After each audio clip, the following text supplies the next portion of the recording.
A lot has happened over the last 15 years. As I said, we've made a lot of mistakes. We've learned some things. And I want to tell you everything I know. I can guarantee you everything I know. It's a very short list. This won't take long.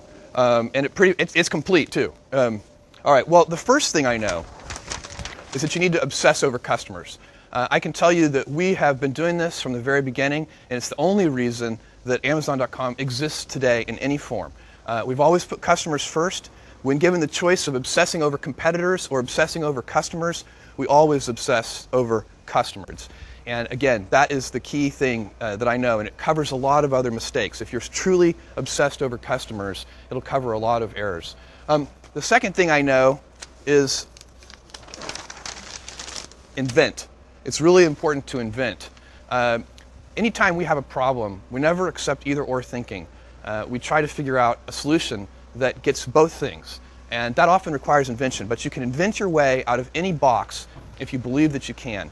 And what we talk about is inventing on behalf of customers. It's not a customer's job to invent for themselves.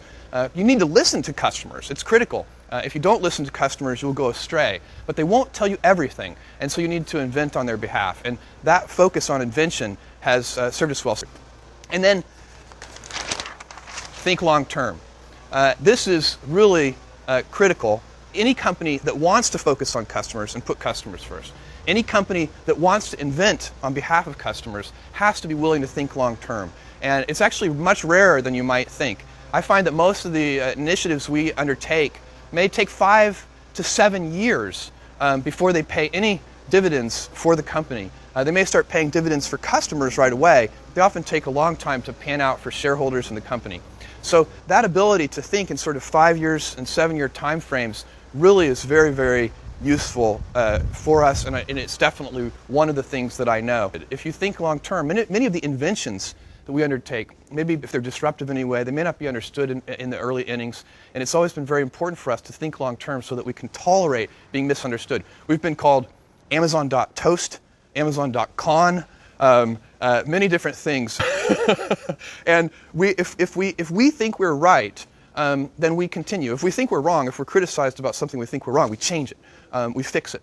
So it's important to really think about those things, but never to buckle to sort of standard kinds of pressures that come on that really force short-term thinking. And it's a huge competitive advantage to be able to think long-term, and you get to serve customers much better. That's all that I know, really.